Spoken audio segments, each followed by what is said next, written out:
দেখো আমি কি এনেছি, এখন খাবো, হয়তো আর রাতে কিছু খাবো না। এটা হচ্ছে ছোলা মাখা, তখন তো দেখালাম তোমাদেরকে, লাইভেই দেখাতাম, কিন্তু মুশকিল হচ্ছে লাইভে হচ্ছে না, লাইভে হচ্ছে না, মানে ব্রডকাস্ট হচ্ছে না, পুয়ার ওয়্যারলেস সিগন্যাল। তাহলে আর থালাটাও তো নষ্ট হবে না। ভালো লাগে না এই ঠান্ডাতে মাঝামাঝি করতে। ভেবেছিলাম কাগজের ওইগুলিতে নেব, কিন্তু কাগজের ওইগুলি এত বড় পাইনি, নাহলে এই থালাটাও আনতাম না, এই বাটিটাও আনতাম না, এই বাটিটা না এনে যে এমনি থাকে কাগজের ওইটা আনতাম, ওটার মধ্যে এইভাবে রাখতাম। সহজে এই দোকানটায় নামা হয় না তো, আজকে এই দোকানটা ওখান থেকে মার জন্য সিঙ্গারা এনেছি বলে, আমি তো সিঙ্গারা খাই না, ওরা না নুন কম দেয়, আজকেও নুন কম দিয়েছে, ঠিক আছে। নুন কম দেয় এই কারণেই, অনেকের নুন হলে আবার অসুবিধা হয়, বলে কি ওই এবার ওখানে দাঁড়িয়ে খেলে অনেকে নুন দিয়ে নেয়, আর বাড়ি নিয়ে গেলে একটু নুন দেওয়া যায়, তা ঠিক আছে, অভ্যাস করি।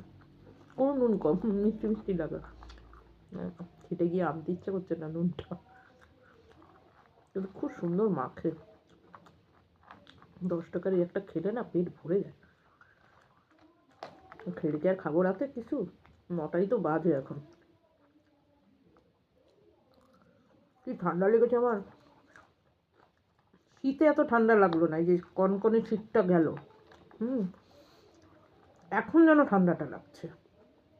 এটা আমার গেল বারও হয়েছিল, তার আগের বছরও হয়েছিল, আমার এক মাসির মেয়ের বিয়ে ছিল, সবাই তো পরি কি মরি, মানে রুরু করে গেছে, আমি দিব্যি একটা চুড়িদার পরে গেছি, মানে একটা গাউন পরে গেছি, খুব সুন্দর গাউনটা অবশ্য, ডিজাইনার গাউন, আমার কিছু হলো না, সবাই পরি কি মরি মানে করে রয়েছে, আর আমি 14বার করে ওর বাড়ি আমার বাড়ি, ওর বাড়ি আমার বাড়ি করেছি এই খোলা আকাশটা নিয়ে। আর সেদিন সবাই শুধু মোবাইলে টিপে টিপে দেখছে যে কত ডিগ্রি, বুঝলা। আর এইবার তবে যত ঠান্ডাটা চলে যাচ্ছে তত যেন আমার কাঁপুনি, মানে যত দিন যাচ্ছে, মানে যখন ঠান্ডাটা শেষের পথে তখন আমি আর টিকতে পারছি না, আমার শরীর ঠান্ডা, হাত পা ঠান্ডা, ভেতর ঠান্ডা হয়ে যাচ্ছে, মানে শরীরের হিট লড়াই করেছে বুঝেছো ঠান্ডার সাথে, তারপর করতে করতে নিজেই এবার মানে কর্ম ক্ষমতাটা কমেছে, কমার পরে ঠান্ডাটা লাগছে, এখন আমার যেমন ঠান্ডা লাগে, মধু খেলেও ঠান্ডা লাগে, চা খাই মধু খাই, বাবারে বাবা কি ঠান্ডা লাগে গো, মানে ঠান্ডার চোট বিশেষ করে লাগে মাথাটায়, পায়ের মধ্যে মোজা পরি, এই পরিমাণ একটা, আসলে ভিতরটা যদি ঠান্ডা হয়ে থাকে যা হয় আর কি, বুঝলো, আমার সেটা হচ্ছে বুঝেছো। ও তার মধ্যে আমি বলে দিয়েছি টক দেবে না, আমি টক খাই না জানো, আমার কান গলা চুলকারে, অ্যালার্জির জন্য তো ম্যাক্সিমাম জিনিসই খাই না। লঙ্কা অল্প দেবে, লঙ্কার দাম এমনিতেই বেশি ওদের, ও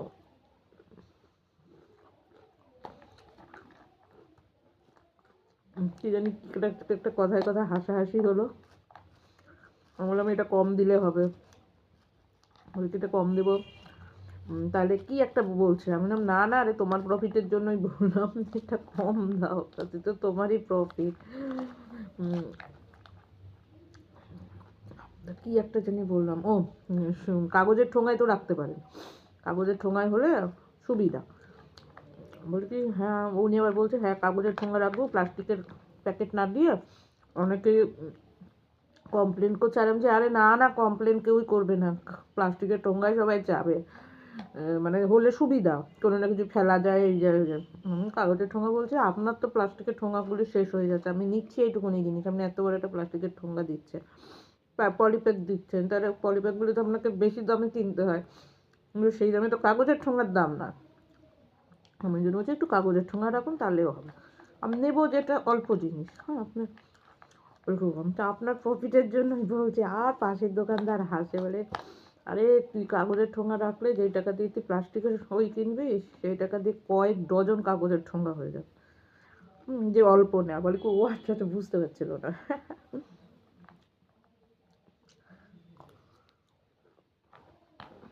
কিন্তু এখনো প্লাস্টিক বিতরণ এমনভাবে হয়নি যে ফেলা যাবে না। খুব ভালো হয়েছে। যখন আনছিলাম দোকান থেকে পুরো টোটোটার মধ্যে শুধু এটার গন্ধ। ওকে আমি বলেছি টক দেবে না, কিন্তু গন্ধটা যেটা দিয়ে দেবে একটু। খুব টেস্টি গন্ধ।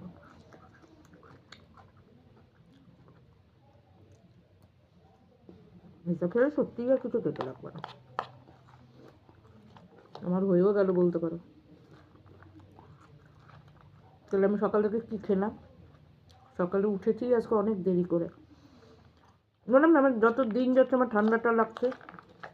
এতদিন এত ঠান্ডাতে আমার ঠান্ডা লেগেছে, গায়ে কোট পরেছি ঠিক আছে, কিন্তু এই কাঁপুনি আমার হয়নি। কাঁপুনি এখনও নেই, কিন্তু আমার একটা অস্বস্তি, পিঠ ফিট ঠান্ডা হয়ে যাচ্ছে। তাও তো কিছু পরা নেই। তুমি যখন বলবা যে কই গায়ে তো কিছু পরা নেই, সেটা ঠিক। আর প্রচণ্ডভাবে ঠান্ডা জলে হাত পা ধুচ্ছি, এটার জন্য একটা কাঁপুনি রাখতে পারে। এই যে এখন ডেটল সাবান দিয়ে হাত পা ধুয়ে যেহেতু বাজারে গেছি, এই আমার ছুটমাট শুরু হয়ে গেল, প্যাঁচ প্যাঁচানি শুরু হয়ে গেল।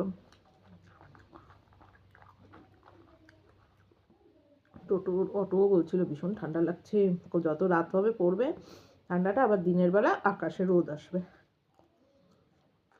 কতদিন থাকবে আর কয়দিনের বাসে কিনা ঠিক দেখো না। আমার এক মামা, তিনি এসেছিলেন ডাক মামার মতো। আমার এক মামা, মামা ডাক, আমাদের সাথে সুসম্পর্ক আছে। দিদিভাই মানে ওনার মেয়ের সাথেও বেশ পরিচয় আছে, ওনার বোনের সাথে, ওই মামার বোনের সাথে আমাদের বাড়ির সাথে পরিচয় খুব। আবার ওই ওই মাসিমণি সবাই মামা ডাকে, মাসিমণির মেয়ে মামার, মানে মাসিমণির ভাই মামা, মানে আমারও মামা সেই হিসাবে মাসিমণির মেয়ে যাকে যা ডাকবে আমিও তো তাই ডাকবো না। সেই মামা অশোকনগরে এসেছে, তার নিজের কাকা মারা গেছে, বুঝেছ, বংশের লোক, গোষ্ঠী, মারা গেছে। দেখতে মানে মারা যাওয়ার পরে যে ভবিষ্যৎ কেনাকাটার হ্যানা টানা টাকা, বাড়ি গেল এয়ারপোর্টের ওখানে বাড়ি, অশোকনগর থেকে এয়ারপোর্টে ফ্যামিলি নিয়ে এসছে, আসা যাওয়া করে এসছে। কাকা মারা গেছে 100 বছরের উপরে বয়স, জানো, মানে ভাবা যায় 100 বছর বেঁচেছেন ভদ্রলোক, সরকারি চাকরি করতো। তারপরে কথাটা পেনশনের জন্য না, আমি 100টা বছর আয়ু, ভাবা যায়। মারা গেছে শীতে না, অনেককে নিয়ে নিয়েছে। আমার ভালো লাগছিল না, মন খারাপ হয়ে গেছে আমার। বাড়ি গেছে এই যে মৌনি অমাবস্যার দিন, বাড়ি গেছে, শুয়েছে, শরীর খারাপ, মানে শরীর খারাপ না হঠাৎ করে। তার পরের দিন সকালে আমাকে এত সকাল সকাল ফোন করেছে মাসি, আমি কী হলো এত সকাল সকাল ফোন করলো, এমার্জেন্সি কিছু দরকার? কোন সময় মাসি আমার বাড়ি থেকে না গ্যাসের ওষুধ আছে, জ্বরের ওষুধ আছে, হয়তো দোকান খোলেনি ডিসপেন্সারি, আমার কাছে থাকে তো অনেক সময়, আমি এনে রাখি। মনে পড়লো এনে রাখতে হবে। বলছি বোধহয় সের জন্য আমি ফোন করেছি, হ্যাঁ বলো। তারা বলছে কি ফোন এসো, আমি কি জানিস দাদা এরকম হয়েছে, মানে ওই যে সেই মাসি বললাম না, মাসির মেয়ে যাকে মামা ডাকবো আমি তো তাকে মামা, বলো কি বলে, হ্যাঁ এসেছিল অশোকনগরে, বাড়ি গেছে রাত্রেবেলা, ওরা সবাই গেছে। এবার কাজ মেয়েদের তো 3 দিনে কাজ, আমাদের মেয়েদের যে 3 দিনে কাজ, সেই মেয়ে এবার 3 দিনে কাজ করবে বাড়িতে, সেইভাবে রেডি টেডি হচ্ছে, বাবার কাজ করবে। মেয়ের খুড়শ্বশুর মারা গেছে, এই শীতটা একদম টিকতে দিচ্ছে না, কেমন খারাপ লাগে ভাবো, কেউ রাত্রিতে মারা গেল।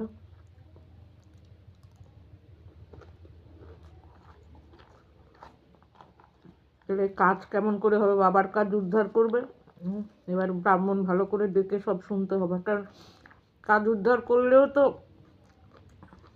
বংশের কাজ রয়ে গেছে।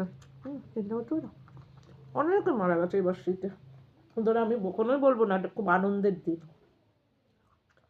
শীতটা খুব আনন্দের, যারা একটু আরাম করতে পারে, কেক পিকনিক, রোজ রাত একটা পিকনিক বা দুদিন অন্তর, ওগুলোই ঠিক আছে। বাচ্চাদের পর্যন্ত কষ্ট হয়েছে, যে স্কুল ফিস্কুলে নিয়ে এসছে, ওরা তো আর রোদ পোহাতে পারেনি, ঘরের মধ্যে বসে বসে করে পড়াশোনা করেছে। সকালবেলা উঠে টিউশনে গেছে, চান টান করিয়ে নিয়ে এসেছে, মুখ টুক ঢাকি করে নাক দিয়ে মুখ দিয়ে ঠান্ডাটা ঢোকেনি, বাচ্চাদের খুব কষ্ট হয়েছে। বয়স্ক মানুষের কষ্ট হয়নি, যে একটু অসুস্থ কষ্ট হয়নি, শ্বাসকষ্ট হয়েছে। পশু পাখি, আমার 4টে তাগড়া তাগড়া বিড়াল, পুচকি পুচকি, মরে গেল চোখের সামনে, মন খারাপ হয় না? বলছি না গরমটাও ভালো, কিন্তু আমাদেরটা তো মৌসুমি জলবায়ুর দেশ না, মৌসুমি জলবায়ুর পশ্চিমবঙ্গ, গাঙ্গেয় মৌসুমি, অর্থাৎ চরম ভাবাপন্ন কখনোই হবে না, মানে খুব ঠান্ডাও হবে না, খুব গরমও হবে না। মৌসুমিটা কী জিনিস, হ্যাঁ, নাতিশীতোষ্ণ জলবায়ুর জায়গা। সেটা যদি এখন চরম ভাবাপন্ন হয়, আজকে বলবে ভীষণ শীত ভালো লাগে, ভীষণ গরম ভালো লাগে, 45 ডিগ্রি গরমটাও আমরা কোনোদিনই শ্যুট করতে পারবো না, 15 ডিগ্রি শীতটা একটা না থাকলেও আমরা সহ্য করতে পারবো না। শীতের আমি যারা শীত পিপাসু, যারা শীত পিপাসু এনজয়মেন্টের জন্য ঠিক আছে, টানা শীত পিপাসু থাকলে, টানা 15 ডিগ্রি থাকলে, যারা এই সে নাতিশীতোষ্ণ জলবায়ুর দেশ, তাদের তো অসুবিধা।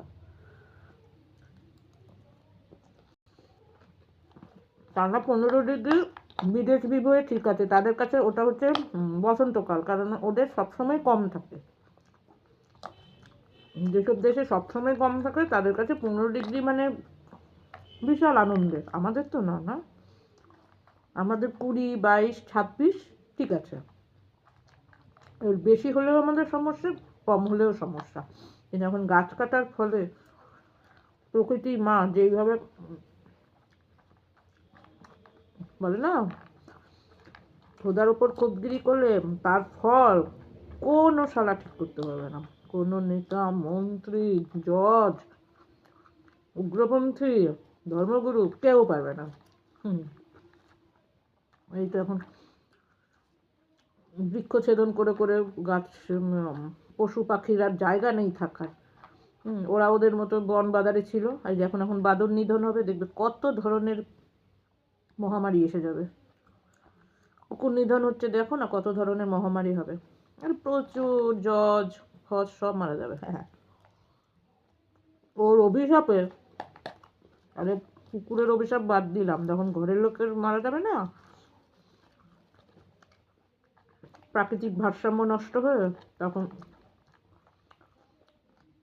সেই অভিশাপে যে অর্ডার দিয়েছিল মাইরা ফেলাও, আর সবচেয়ে দরকার হচ্ছে কুকুর মারো, বাদুর মারো, ভাদুর মারো, মানে প্রকৃতির ভারসাম্য নষ্ট করে, প্রকৃতির সম্পদ নষ্ট করে দাও, মানুষের অসুবিধা হচ্ছে, পাহাড় ফাটিয়ে দাও, যে এগুলি অর্ডার দিয়েছে, তাকে লোকে এমন অভিশাপ দেবে না, মানে যে চেনে বা জানে, বা যে জানেই না যে কে অর্ডারটা দিয়েছে, মানুষের যে মারা গেলে এই যে দুঃখ কষ্ট হচ্ছে, এই যে দুঃখ, এই দীর্ঘশ্বাসে ওর শেষ হয়ে যাবে সব।